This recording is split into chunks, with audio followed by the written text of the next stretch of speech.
Hello, welcome to News Central Television's The Conversation. This is the program where we bring you up to speed with all the political happenings on the African continent. I am Gbenga Aborowa. And I am Rita Omodia. Welcome to another edition of The Conversation. And of course, Gbenga is right back. Welcome back, Gbenga. Thank you very much for that welcome. And I have to congratulate you for holding the fort in my absence. Thank you so much for the congratulations, and I'm hoping that you brought back things. By the way, I've not seen anything from Gbenga since he came back, so I'm waiting and expecting that there'll be something for me. I kept them on your desk, so on my desk. When you go back to the office, you'll see it. All right, definitely. I'll be waiting to see what Gbenga has for me. But right now, different things have been happening actually on the political continent since you're not aware. I mean, Ethiopia, the Tigray war is still on, and we saw rallies going on in support of the Ethiopian government and against the West in their support of Tigray. Yes, it's quite interesting because in war, there are two sides to it, and you always have supporters of both sides. But my biggest concern is the humanitarian condition in Tigray. It's really terrible, and this shouldn't be happening in 2022. So at the end of the day, there are no victors in war, just victims, which are always women and children. Quite unfortunate. Quite really unfortunate. I mean, we had lots of people talking about this Ethiopia and Tigray war. I know in Nigeria, politics is actually getting up with different counts from the APC, from the PDP, all saying how well they will best rule the country. And of course, let's not forget Labour Party. So it's no longer a two-horse race. The Labour Party is actually becoming a force to reckon with when it comes to political calculations towards 2023. Good to have you back, Gbenga. Yes. All right. So today on the program, we will be taking you to South Africa, where former President Jacob Zuma has for the first time reacted to the allegations of President Cyril Ramaphosa's controversial farm heist. Zuma, who is embroiled in corruption scandals, himself accused his successor of being corrupt and committing treason. Interestingly, in response to recommendations from a state inquiry into alleged corruption under Jacob Zuma, Cyril Ramaphosa has also announced plans to shake up the country's anti-graft strategy. Now, also on the conversation in West Africa, Sierra Leone's government is returning the country to an old system of voting under which candidates will be elected based on proportional representation, and candidates who achieve the most votes in elections may not necessarily be declared winners. But the question is this suitable for democracy? And this has become the attention among Senegalese and all those watching stories on the political continent, on the political scene around the African continent. I mean, is it what we should be talking about when we talk in terms of democracy? Exactly. So I can't wait to get to that story because it's quite interesting. Why is it coming at this time? A lot of opponents of President Julius Maada Bio said, you know, he's only just doing this to secure his chances of winning a second term when it comes to elections in 2023. So it'll be interesting to see how that works and how much the opposition can push, because they've kicked against this and they said it's going to the courts. But the chairman of the Electoral Commission in Sierra Leone did come out to say, you know, it's in line with the Constitution. So I guess it's left for the courts to decide. Well, at the end, we fall to the Constitution, and even when the Constitution fails, governments always find a way to twist the Constitution to favor them. But we'll see how that pans out in Sierra Leone. We're waiting for elections in 2023 as well as in Nigeria. But first off, let's begin in South Africa, where the President Cyril Ramaphosa has re-established a permanent anti-corruption agency in his official response to the findings of an inquiry that blamed his governing African National Congress for the country's worst post-apartheid graft scandal. Ramaphosa says it will form part of a new chapter in the struggle against corruption after a decade of accusations of looting under former President Jacob Zuma, who has been blamed for South Africa's economic woes. Now, the government will make permanent, I beg your pardon, a special directorate of the National Prosecuting Authority that has been investigating the plunder, known locally as state capture. The move effectively revives a similar prosecutorial unit, the Scorpions, that was nurtured years ago by the ANC, which has ruled the country since 1994. Former President Zuma quit power in 2018 after Cyril Ramaphosa was elevated from being his deputy to the leadership of the ANC. The ex-president denies any wrongdoings, as do the Guptas. So you have a situation where two former presidents and senior leaders in the African National Congress are accusing each other of corruption. Doesn't really bode well for the people, and just the things they're saying and the looks of it is just wrong. It doesn't bode well at all. I know that elections are still far off in 2024 for South Africa, but we still have the ANC elections, and ANC has been the foremost, I mean, they're kind of like the only ruling party in South Africa. I mean, since the time of Nelson Mandela and this apartheid struggle, we've had ANC ruling. And all of a sudden, we see the former president, we even see the current president being on in corruption scandals. I mean, we saw the Pala farm, even among his executives and his ministers, there's still corruption allegations going on.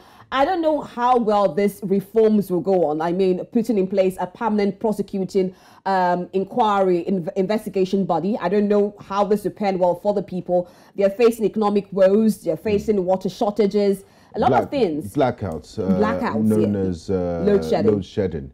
So you have a situation, you know what they say about when you point fingers, 4 points back at you.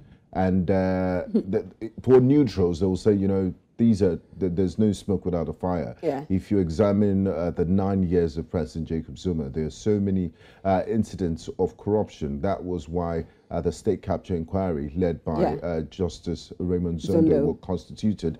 And we've seen the three-part report, how damning the indictment of corruption, the grand scale of it in South Africa. And also, you mentioned rightly the Pala farm. So in a situation where both people are corrupt, what do you, I mean, how do you take sides there? I know it's quite funny because Jacob Zuma came out, I mean, on Saturday, and he said that C0rrruption Ramaphosa has committed treasonable actions, especially against Section 96 of the Constitution. And there's so many allegations let fall for Ramaphosa. I don't know how he's going to handle it, especially seeking re-election for the ANC party. It's going to be a tough one for Ramaphosa at this point in time. And even for Zuma, I mean, he has been in jail. He just came out. First of all, he served about 15-month sentence for contempt of court. Aside from the other trials that he's also facing, he just came out from the jail, and then he's given a sentence on the fact that Ramaphosa has committed treasonable actions. I don't know, it's like pot calling kettle back, so to say. Yeah, and this are very weighty allegations, and I wonder what the implications would be.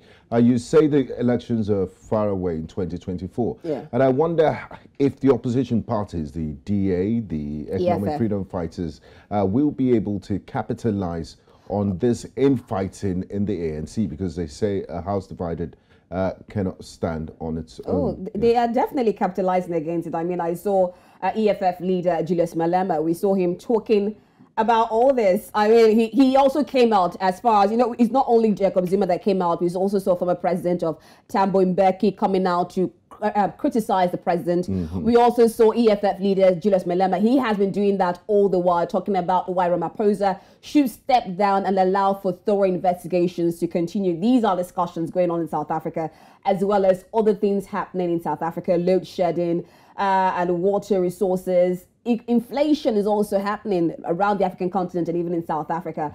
I don't know how exactly that is definitely going to pan out.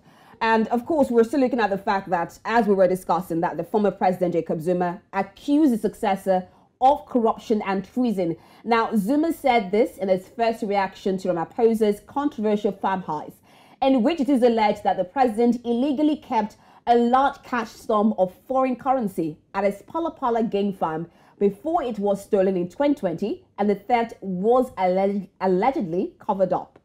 Now, President Ramaphosa had denied any wrongdoings and insisted that the money had been legitimate proceeds from sale of game at his farm. Zuma added that the president's fate will be decided at the ANC conference coming up in December, noting that the party will have to deal with this case and decide whether or not the president can stay on. Now, joining us to discuss all of this is Dr. Nsekelelo Breakfast, political analyst attached to the Department of History and Political Studies at the Nelson Mandela University. A warm welcome to you, Dr. Breakfast. Thank you very much for having me. Now, Dr. Breakfast, on Saturday, former President Zuma called state capture an illusion and said he had been abused by the inquiry. Zuma also said I often wonder what the situation would have been if I was the one accused of having millions of dollars hidden under my mattress. Comparing it to Zuma's ousting, do you think the people are a bit lenient towards Ramaphosa? What do you make of this when you have political heavyweights, both belonging to the same party, trading accusations, very weighty allegations? Yeah, so firstly and most importantly, I do sympathize with former President Zuma, largely because I think he is on point on the one hand when he says that if the money that was found under the mattress was found at his place, there would have been a hullabaloo, simply because the Nkandla saga received a wider media coverage as opposed to the Phala issue. Sure, yeah. So on the one hand, I think he's on point there. On the other hand, where he falls short is that he forgets that he is the one who went to recruit Ramaphosa after he left politics and brought him back to be the deputy president of the ANC simply because he had a fallout with the then president of deputy president of the ANC, Motlanthe. So the question is, did he not raise this issue that is raising now that you can't be part of the executive and then do business? So what I'm saying is that there are double standards that he is applying, because at some point he allowed Ramaphosa to do business while he was in his executive. And now, because they've got a fallout, Ramaphosa has broken the law by doing business. But on the whole, I think what had happened over the weekend is that Msholozi was just reviving his political campaign. It's an open secret that he wants to bounce back to the executive of the ANC as the chairman at 80, for crying out loud, while on the other hand, he's been saying that, a person at that age cannot be sent to prison. So some of his arguments, they are contradictory. Okay, Dr. Breakfast, since you mentioned this aspect of political campaign, now seeing this is Zuma's first public address since coming out of jail, how popular is he among the people presently? I mean, when he was sentenced, we saw riots by supporters. Does it still hold so much popularity in South Africa? Partly yes and partly no. I think he does enjoy a great deal of support in KZN, where he comes from. That's his province, where he comes from. I mean, because we saw what had happened when he was sent to prison. There was a conflict that broke out because people were unhappy about the way he was treated. So he does enjoy a great deal of support. On the other hand, it has also been reported of late that all is not well within his faction. I think there are divisions. Some people disagree with him because he wants his former wife to be the presidential contender because he's looking for political protection. And also he wants to have access to power. On the other hand, there are other people who are supporting the former Minister of Health, Dr. Treas0n. So there are divisions within his faction. So to answer your question, yes, he does enjoy a great deal of support, but at the same time, his faction has been weakened. Now, Dr. Breakfast, all this infighting between heavyweights in the ruling African National Congress, would it have any significance on the outcome of the next elections in 2024? Or do you think it's too early to predict? And what is the opposition position on all of this internal crisis in the ANC? My view is that throughout history, I mean, the ANC has had ups and downs. So what is happening is not peculiar. But the difference between then and now is that the conflicts that have broken out of late have nothing to do with the strategic direction of the ANC, but they have to do with who stands a chance to benefit from material gain. People want to have access to power so they can have access to economic resources, then live a good life. It's as simple as that. So I don't think that there is a faction that stands for something that is different from what I've just said. All of them, they want that. The ones that are holding on to power don't want to let go of power. because they might be at fault, they might have broken the law at some point. And people know that if you are having proximity to power, you are able to be exempted from wrongdoing. But that shouldn't be the case in a country where you have strong institutions. That's an aberration that, you know, being close to political power would exempt you. It makes, you just saying that, the implication of it is that not all South African citizens are equal. If I understand you correctly, you are saying that should that be the case in a situation whereby there are strong institutions of democracy? Now, I say to that, South Africa does have strong institutions which are supporting democracy, but at the same time, we have seen the state machinery being used in the past to persecute certain people. For instance, in the build-up to the Polokwane conference in 2007, there was the so-called Treas0n report that was released by former President Mbeki's administration, which was found to have been false, targeting certain people who were not supporting it. So South Africa does have a history, even in post-apartheid South Africa, of abuse of state organs. Unfortunately, that is how things are at the moment. But also, our institutions of democracy have been weakened by the state capture project.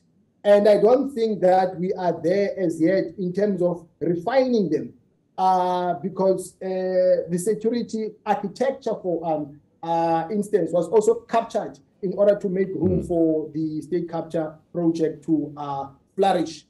But my imagination is that in terms of the presidential contenders, which are aiming at the presidency of the ANC, I think Ramaphosa stands a good chance because he's the incumbent. He's got an upper hand. He has been nominated by the majority of the provinces in the country, by the majority of branches, despite the fact that he's got a case to answer with regard to the Phala matter. The only thing that can hold him back is basically the report that will be released by the public protector, or the other report by the independent panel that has been instituted by Parliament. So if those reports, they castigate him, then that might make room for the ANC to ask him to step aside. But at the moment, I think he stands a better chance. And that's why his political detractors are focusing on the Phala issue, because they know that's the only thing that can eliminate him from the race. Okay, so in other words, Thabo Mbeki, because we also had words from him also, and Jacob Zuma, they hold no sway into changing the figures for the ANC election. I'm sorry, I missed that question. I was getting an echo. You were talking about how Ramaphosa still holds very strongly among the ANC members, especially with elections coming up in December. So I'm saying that Thabo Mbeki, former President Thabo Mbeki, and even former President Jacob Zuma, I mean, what strength do they have to change the numbers against Ramaphosa at this point in time? Interestingly, there have been many branches of the ANC throughout the length and the breadth of the country that have differed with the former presidents of the ANC. Some people say that they should have spoken their minds within the structures of the ANC, not outside the structures of the ANC. My view is that in the past, during the time of former President Mbeki, former President Mandela disagreed with the management of HIV and AIDS because a lot of people, they lost their loved ones. And former President Mandela was told to back off. He was told that he cannot rule from the grave by people who supported former President Mbeki. So it's not like the presidency of former President Mbeki was perfect. I mean, there's also another case whereby a guy from Italy bought him Italian shoes. You know, Glenn Agliotti. In the same way, during the time of President Zuma, former President Mbeki himself, he said he wasn't going to comment on domestic issues. He was going to, because he respected Zuma, he was going to focus on international relations. All of a sudden now, he's taking a swipe at the incumbent. So the ANC takes pride in discipline, that party members must abide by party discipline. So I'm saying that some people, they hold the view that it could have been good, it could have been better if the former presidents had expressed their opinions within the structures of the ANC as opposed to breaking ranks. Now, Dr. Breakfast, we can't have this discussion without talking about state capture, and the full report of the Zondo Commission has been published. Now, one of the recommendations of this state inquiry is a call to the end of cadre deployment of loyalists to public positions, as well as changes to the electoral system where the president will be directly elected. Are there any chances that these recommendations would be fully implemented? And do you have any reservations on this recommendation? Yes, I do. I will tell you why. Because the issue of cadre deployment is an international phenomenon. Politics and administration are like two sides of the same coin. But what is important is that when you deploy, you must deploy people on merit. So I, for one, do support cadre deployment so long as it is done strategically at top management level. If a party wins elections at local government level, surely it will not deploy a member of the opposition to be the municipal manager, because you want synergy. There must be synergy. But then again, you also want people that are competent and have the requisite requirements to perform. I'm coming to that. The point I'm making is that you need synergy between politics and administration. But the problem with the ANC, they have been deploying people willy-nilly. I'm saying you can only deploy on merit at a strategic level, at top management level, based on the qualifications and the experience of the person. But at middle management level, you should not deploy people. You can't deploy engineers. You cannot deploy professionals. Even at the operational level, there's no need for deployment. But people, for instance, in the US, people have spoken in the past about the Obama's administration, the Bush's administration. So there's nothing peculiar about deployment, so long as it is done correctly.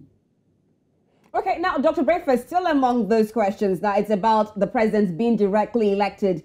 Do you have any objections to that also? I'm sorry, I got distracted. I said some of the recommendations from this inquiry is that the president be directly elected. Do you have any objections to that recommendation also? Okay. My view is that, first of all, there is no electoral system in the face of the earth that is perfect. All electoral systems, they have weaknesses. There is a real, we don't ask the question, why does South Africa have the PR system? There is a reason for that.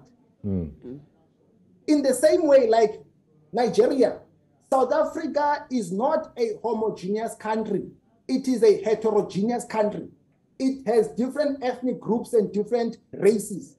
So it's easy to get a seat via the PR system as opposed to first past the post. Through the PR system, seats are allocated proportionally. You can even get 20% and get a seat. If we had had in the past first past the post, we would have had parliament that is full of black people, and that would have made room for a conflict. So I'm saying that we mustn't speak as if there is one electoral system which is, maybe to strike a balance, we have to have both a hybrid system. All right. Okay, Dr. Breakfast, just before we wrap up this conversation, how do you think this conflict between former presidents Thabo Mbeki, former President Jacob Zuma, and current President Cyril Ramaphosa will end. Is there no internal mechanism within the ANC to deal with disputes? Because it's not a very good look. And on the other side, people will say, you know, it's the beauty of democracy. Like you said in one of your submissions, that these things have happened in the past, and the ANC has a way of rising above this internal fightings. Yeah, first of all, I don't think that President Ramaphosa is infallible, or he should be exempted from criticism. He should be criticized. But the manner in which, for instance, former President Mbeki has been criticizing him, it begs the question as to what is the motivation behind the attacks that he has leveled in the past against the incumbent. Is he saying all the sorts of things that he says in good faith? Is he on a political mission? Is he trying to bounce back again to the political fray? Does he have an unfinished business? So those are the questions that some of us are grappling with. I mean, with Msholozi, we know that he has a bad blood with the incumbent. The gloves are off. He was outright and forthright. So I understand his case, but with former President Mbeki, I'm not sure what he is up to. But I think they should express their views internally within the structures of the ANC. Okay, now quickly, Dr. Breakfast. Ramaphosa has been in power for about 4 years. And when he came in power, there was one major thing he talked about, that's fighting corruption. And on Sunday, we saw a large speech from him talking about lots of reforms that he's going to do in fighting corruption. I mean, what was your take on that? I agree with you. When the incumbent ascended to power, he came into power on a ticket of good governance against the background of state capture. But he has fallen short of fighting against corruption. I mean, corruption has been worse of late. Under the circumstances of COVID-19, we saw people employing political and social capital in pursuit of personal accumulation in order to amass wealth or in order to have upward social mobility in the light of PPE. The tenders that were awarded, they benefited certain cronies. That is also a form of state capture, in my opinion. So, President Ramaphosa, I mean, even the economy has not been growing the way it should have. Even the reforms, I mean, President Ramaphosa has been dragging his feet in terms of rolling out these political reforms, in terms of waging a war on corruption. So I think he has fallen short in terms of promoting development for the majority of the country. Thank you very much, Dr. Nsikelelo Breakfast, for joining us on today's conversation. We do appreciate your insights and contributions to the program. Thank you.